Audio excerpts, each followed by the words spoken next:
Hi friends, welcome back to Chennai home maker. இன்றைக்கி சூப்பரான ஒரு 6 கிச்சன் டிப்ஸ் பார்க்கலாம் வாங்க. ப்ரெட் பேக்கெட்டை நம்ம ஸ்டோர் பண்ணுறதுக்கு ரப்பர் பேண்டு இல்லை வேறு ஏதாவது நம்ம தேட வேண்டாம். அதுக்கு பதில் இந்த டிப்பை நீங்கள் ஃபாலோ பண்ணுங்கள். ப்ரெட் கவரை இது மாதிரி ஒரு 2 சுற்று சுற்றிட்டு அதே பிளாஸ்டிக் கவர் வச்சு நம்ம அப்படியே க்ளோஸ் பண்ணிடலாம். ப்ரெட்டு ஃப்ரெஷ்ஷாகவும் இருக்கும், ஏர் டைட்டாகவும் இருக்கும்.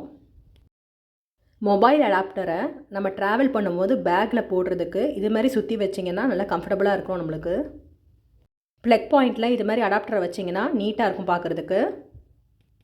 1/2 கிலோ இஞ்சி கூட 5 நிமிஷத்தில் நம்ம கிரேட்டர் வச்சு சீவிடலாம். இது ரொம்ப ஈஸியான டிப், கண்டிப்பாக நீங்கள் ட்ரை பண்ணி பாருங்கள்.